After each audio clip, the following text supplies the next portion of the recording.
You've just moved across the country to start living in the place of your dreams, a 2-bedroom apartment in sunny Los Angeles, California. Maybe now you can work towards your goal of being a movie star. If you can keep up with the insane rent, that is, seeing as California has the second highest rent of any state in the country, at an average of $2,800 a month as of 2024. But let's leave the rent out of this. Then you've only got the traffic, the earthquakes, the fires, the droughts, the general high cost of living, the poor city planning, the crime, and its corrupt politicians and cops. Maybe it actually kinda sucks living in California. And here's why. It'd be virtually impossible to even start with the problems of California living without taking a look at how insanely expensive it is to live there. From the property market to rent to how much you're paying in the grocery line. And this is sadly especially true for the state's most populous city, Los Angeles. Residents sometimes refer to California as a pay-to-play state, where the real benefits of living there can only really be open to you if you're bringing home a movie producer or a Silicon Valley salary. And, surprise, surprise, most people are not. Nowhere is this clearer than when it comes to renting or buying homes in the Golden State. In 2019, the average monthly rent in San Francisco was $3,700, an eye-watering leap up from the national average of just under $1,500. You're slightly better off in Oakland, where the average rent was around $2,900, still almost double the national average. You're looking at closer to $2,700 for an apartment in LA, but it really depends on where in the sprawling county and city you decide to hang your hat. But what if you're in the market to buy property? Well, before we get into some specific numbers, let's just say we hope you're one of the early investors in Google if you're planning to get a foot on the property ladder. According to the California Legislature's nonpartisan and fiscal policy advisor, a bottom-tier home in California costs 33% more than a mid-tier home in the rest of the US. Let's get into some specifics now. In San Francisco, the median price for a house purchase is an astonishing $1.35 million. In Oakland, you're looking at $700,000, and in Los Angeles, it's around $738,000. Somehow, it's even worse than both of those cities in San Jose, where house prices are approaching a cool $1 million, thanks to the expanding tech sector in the area. And none of this shows any sign of slowing down. From 2023 to 2024, we actually saw another rise in median housing prices for the whole state, reaching over a staggering $860,000. But we know what you're thinking, maybe a mortgage would be the solution. You've got some savings, you've got good credit, and a mortgage will fill the gap. But that's where you get into another nasty little surprise. Average mortgage interest rates have been getting steadily worse in recent years. Prior to 2022, there was a 3% interest rate, and by October 2022, this had risen to a much harsher 7%. It doesn't seem like much, but when you factor in the prices up above, it's clear how these costs could add up in the worst way imaginable. Whether you're a buyer or a renter in California, the sad truth is that you're gonna get squeezed no matter what. It's bad enough if you're someone who can barely afford to keep a roof over their heads, but if you're someone who can't even meet that threshold, things are gonna get even worse. That's because California has one of the worst homelessness crises anywhere in the United States due to the housing shortage. Despite California making up only 12% of the country's population, it has 22% of the country's homeless population. And that's yet another thing that's only getting worse. California has seen a 15% increase in homeless population from 2015, making for a current unhoused population of just over 181,000. And if you are one of these disadvantaged people, you're in for a rough time. Not only due to exposure to the elements and food insecurity, but the fact that unhoused people suffer from a far higher rate of both mental illness and violent crime committed against them. Which is a good segue into the other components of the Californian cost of living crisis: groceries and utilities. In general, California is widely considered the fourth most expensive state in the country, with the annual average expenditures calculated at just under $65,000. The lower end of estimations is around $53,000, and the higher end, for the most densely populated parts of Los Angeles, being around $70,000. But let's split the difference and keep focusing on the $65,000 figure for now. Here's how that roughly breaks down. $12,200 for housing and utilities, $10,400 for healthcare, $4,700 for non-restaurant food and beverages, $1,300 in gasoline and energy goods, and all other personal expenses adding up to around $36,200. This means that for the average person, living in California is a $5,400 per month expenditure. Forbes has even calculated how much utilities will eat into your monthly budget in California. Around $438, breaking down into a $77 water bill, $40 internet bill, and $34 gas bill, though that's going to seriously vary depending on where in California you live, a $114 phone bill, and $49 for streaming. The average American spends $270 a week on groceries, but that's cheaper than what you'll spend in California, where the average is $298 a week. While the specifics can vary, in Los Angeles, the cost of groceries is 11% higher than the rest of the country, meaning that Angelinos will be particularly feeling the pinch when filling up their shopping cart. And of course, there's another annual cost of living in California that you might not have thought about: income tax. California has some of the highest taxes in the entire United States, with an income tax up to 13.3% as of 2023. That means the IRS is taking more than a tenth of your hard-earned cash every single year if you hit the top tax bracket, while you're already trying to make ends meet on rent, groceries, and utility bills. And if you happen to earn more than $1 million a year, you're subject to a 1% surcharge for funding mental health initiatives. But it's not just in your yearly earnings that you'll be feeling the pinch from the taxman, it's also when you're at the cashier in your local supermarket. California ranks in the top 10 applicators of sales tax across the US, applying between 7.25 and 10.25% tax to all the goods you might want to purchase during an average day. And all of this might just be a little easier if it was in any way easy or affordable to actually get around the state. In most of California, but especially Los Angeles, it just isn't viable to not have a car. It's a truth widely acknowledged that LA's public transport leaves a lot to be desired. One of the designers of the LA Metro subway system said that it's currently not that extensive. Similar complaints linger around the city's various bus lines, and if you're thinking about constantly Ubering through LA, you're better off just leaving now. LA has seen a devastating 25% loss in people using the bus system in favor of cars, which has naturally concerned climate scientists. The Metro lost 10% of its ridership from 2006 to 2015. But if you think that because of this, having a car means you'll be on Easy Street, we're very sorry to have to burst your bubble there too. Surprisingly, Los Angeles comes at number 14 in the contest for worst congestion in the United States, way behind New York City and San Francisco. But that's not the good news that it may seem like. In 2024, according to TomTom, Los Angeles commuters spent 157 hours driving, 86 of which were solely due to congestion. LA and San Francisco are the worst offenders for terrible traffic in California, and this is down to a mix of them having a massive collective population. San Francisco has 874,000 residents, LA with 3.8 million, mixed with some poor urban planning for those same massive populations to drive around. San Francisco has approximately 394,000 cars on the road, and LA has an eye-watering 7.9 million registered vehicles, working out to just over 2 cars per person.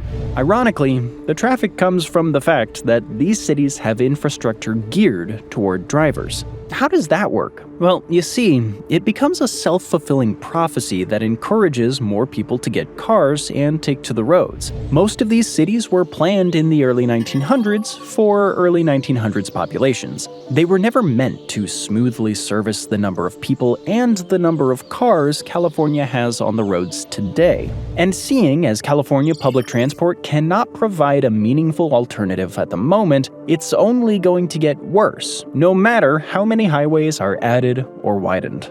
And despite owning a car being a necessity to get by, you're still gonna feel a deep pain in your wallet about it. In LA alone, you can expect to add an extra $2,600 a year onto your expense burden to cover car insurance. And because of long commutes, the average Angelino ends up spending $1 extra per gallon at the gas pump than the average American. And those little expenses add up. And somehow that's even better than it is in San Diego, where in 2019, gas prices reached heights of $4.20 a gallon. According to the MIT Living Wage Calculator, an adult Californian with no kids will pay a median transport cost of almost $10,700. And if you've got a dual-income household of 2 working adults with 2 kids, you're looking at close to $17,900. And on top of this, the recent Palisades fires in LA have made the congestion issues in the city and county even worse. The closure of the Pacific Coast Highway has forced people normally taking that route from Chautauqua Boulevard in Santa Monica to Carbon Beach Terrace in Malibu to take the busy 101 and 405 freeways instead, making it worse for the drivers who have always taken that route. But we'll get more into how the wildfires cause problems for the people of California later. For now, we need to take a quick look at an issue affecting people every day out on the streets. While crime isn't nearly as much of a problem as it was in the 1980s and 90s, California undeniably still has a problem. This spiked during the pandemic and never really fell, a strange phenomenon that was observed across a lot of the United States. According to the Public Policy Institute of California, violent crimes rose 1.7% in California from 2022 to 2023, and the state's violent crime rate remains up by 15.4% compared to pre-pandemic levels in 2019. The 2 crimes that have seen the sharpest rise are property crime and homicide. 2023 California homicides are 19.6% above 2019 levels. Auto thefts saw an annual rise of 8.6%, making them 42.9% more common than in 2019. Even shoplifting rose by nearly 40% in 2023 and up 29.3% from 2019, which are all pretty concerning statistics. California is also a hub of violent gang activity, with some of the most dangerous and feared criminal groups in the US having considerable presences in the state, and in LA in particular. Some of the gangs with recorded presences in Los Angeles include the Israeli Abergil crime family, the Bloods, the Crips, the Asian Boys, and the Sons of Samoa. Then there's the Aryan Brotherhood, the Nazi lowriders, the Filipino Satanas, the Sinaloa Cartel, the Mexican Mafia, MS-13, the Tiny Rascal Gang, and the Chinese Triad. It's probably one of the most impressively varied groups of street gangs and international crime syndicates anywhere in the country. But crime doesn't just exist on the streets in California. It's got just as much of a toxic foothold in the government as it does in dark alleys and biker bars. In September of 2024, some commentators deemed California to be a new American hub for political corruption due to the rising number of serious cases coming to light in various levels of Californian government. Since 2014, 576 public officials in California have been convicted on federal corruption charges, much more than New York, New Jersey, and Illinois, all states stereotypically considered to be corrupt. Why has California become so corrupt? Well, there's a number of reasons. According to commentator Josh Friedman, a heavy concentration of power at Los Angeles City Hall, the receding presence of local news media, a population that often tunes out local politics, and a growing Democratic supermajority in California government have all helped insulate public officials from damage. Most of the crimes committed here fall under the umbrellas of bribery and influence peddling, essentially when an individual or organization pays off a politician to throw their political weight around on their behalf. Some particularly corrupt politicians, like ex-Los Angeles City Council member Jose Huizar, are actively selling off their services to the highest bidder. Huizar and his 2 fellow council members were an exceptionally brazen case. He accepted a bribe of $1.8 million worth of casino chips, as well as gifts of hotel rooms, alcohol, and the services of sex workers in order to grant beneficial permits to Chinese real estate developers. But even Huizar was a smaller part of a wider conspiracy, because he ultimately seemed to be a puppet of former LA Deputy Mayor Raymond Chan, who'd been previously convicted for racketeering. More than 50 key political figures and executives in Los Angeles and San Francisco have been convicted since 2019. They've sold their influence in everything from real estate development, such as the case of Chan and Wizar, to lucrative waste management contracts, like the ones that recycling company owner Florence Kong was hoping to obtain with her own set of bribes. All of this goes to say that the rot clearly runs deep in California politics, and not being able to trust your own elected officials is just another reason why it sometimes sucks to live in California. But if you think the politicians are bad, you're gonna be truly shocked by what you're about to hear about California police. One of the other most shameful and well-known problems in California, though Los Angeles in particular, is rampant police violence and corruption. It's resulted in some of the most highly publicized scandals of this nature anywhere in the United States. It had been a widely held belief for decades that the LAPD tended to use excessive violence and intimidation, especially against minority communities. But these tensions came to a head with the 1991 police beating of activist Rodney King. An infamous video was widely shared across the media, where LAPD officers electrocuted King with a stun gun before viciously assaulting him with nightsticks. 4 officers continued to beat him on the ground long after he'd gone limp. After 3 of the officers who beat King were acquitted in 1992, the LA riots kicked into gear in response, boiling off years of anti-police sentiments and racial tensions in the Los Angeles area. The riots were one of the worst tragedies in the city's history, resulting in the deaths of 63 people and the injuring of almost 2,400. Over the 6-day duration of the riot, nearly 12,100 people were arrested, and there was a reported $1 billion in damage.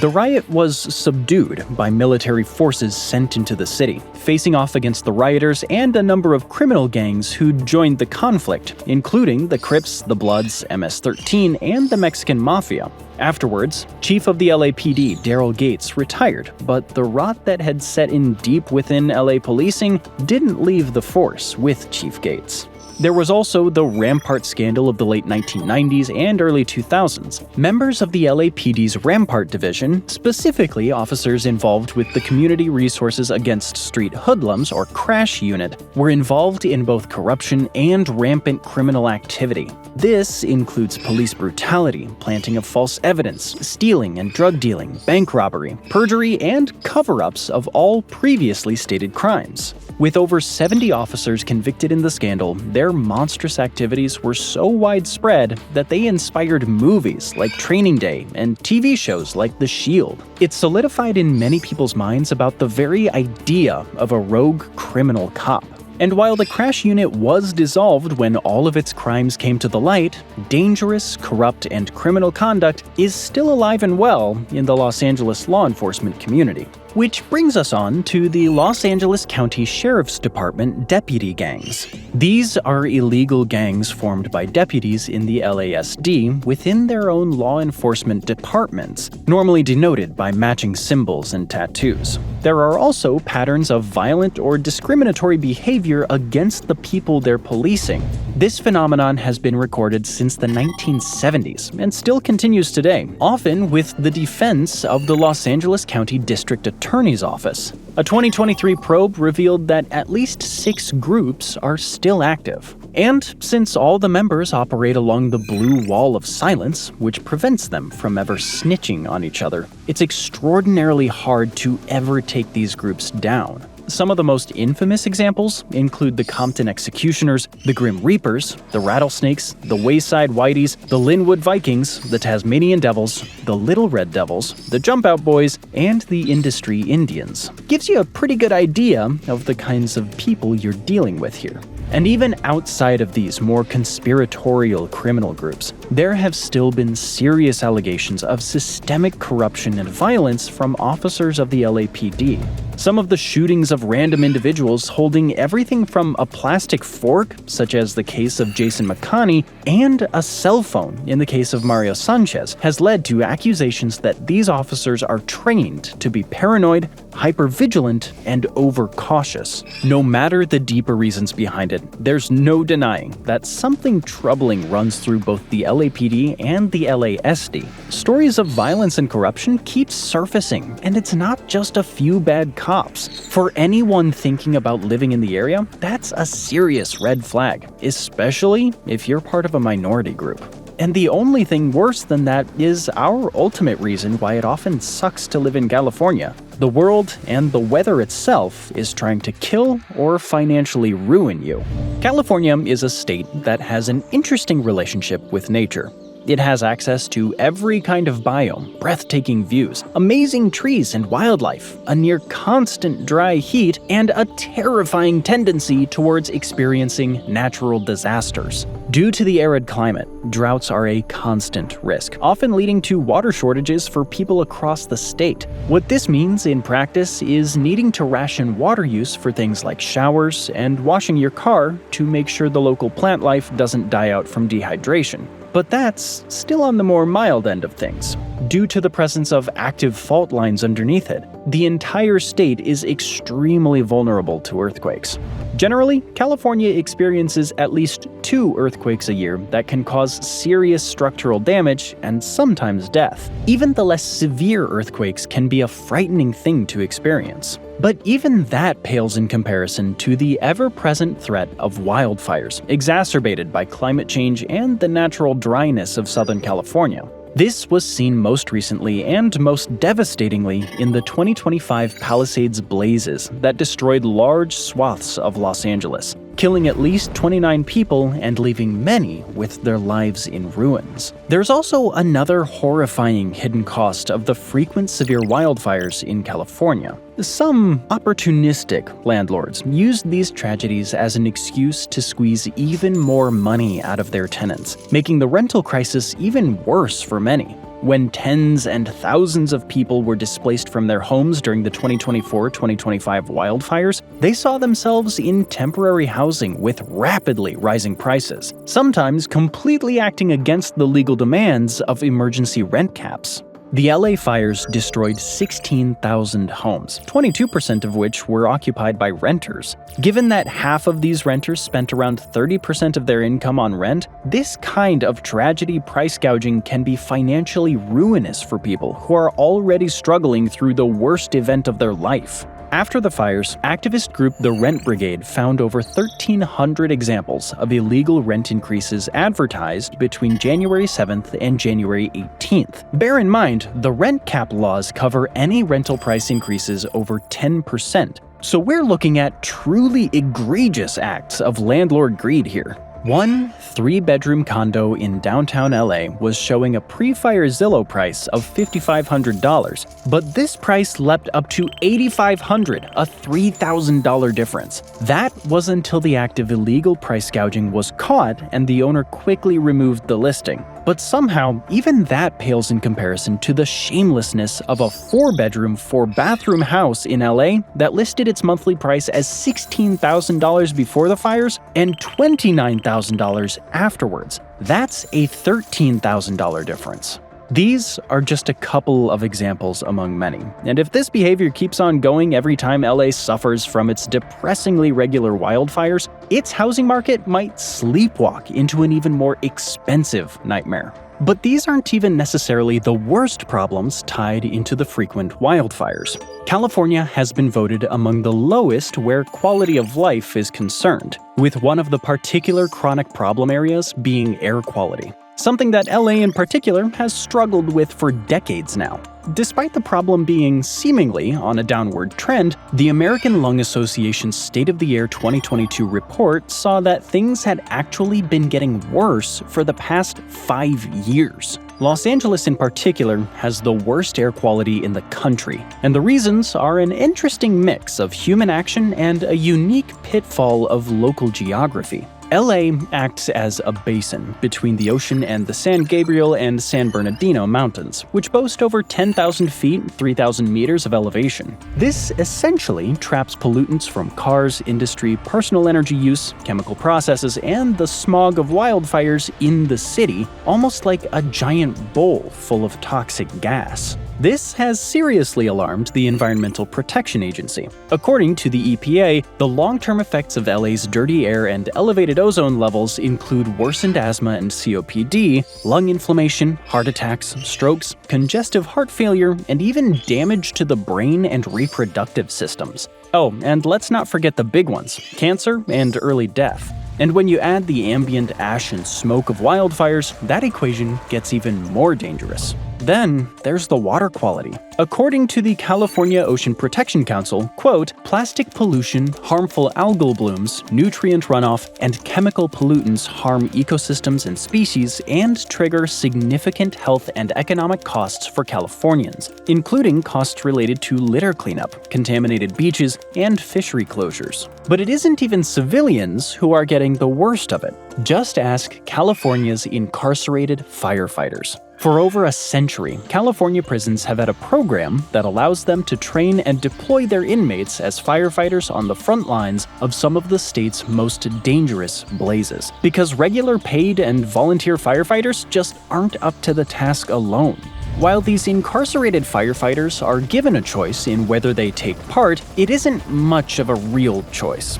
According to George Galvis, co-founder and executive director of Communities United for Restorative Youth Justice, quote, "It's like the opportunity to be outdoors versus being in a concrete cage with iron bars. So you can say that it's a voluntary program, but there really isn't a lot of choice when you're not provided very many choices. It's exploitative." He added that conditions in California prisons are so dire for the inmates, for many of them, as insane as it seems, going up against raging wildfires seems like the safer option. And the wages they receive for literally risking their lives are substantially lower than that of non-incarcerated firefighters. These same firefighters aren't even eligible to join civilian firefighting services after release, despite both training and receiving real-life experience. Each one is given an average payment of $10.24 per day, with a slight elevation during emergencies. And given that the incarcerated firefighters can't have arson charges, convictions of sexual violence, or more than 8 years in their sentences, it's safe to say that a lot of the people put at risk here aren't even violent criminals. And if you can judge a place by how it treats its most vulnerable people, the unhoused, the impoverished, the imprisoned, then it's safe to say that California is a state with some real problems. Thanks for joining me today. I hope you enjoyed the video, and if you want to see more videos like this, then please consider subscribing and turn on notifications. It really does make a difference. Thanks again, and I'll see you next time on MatPack.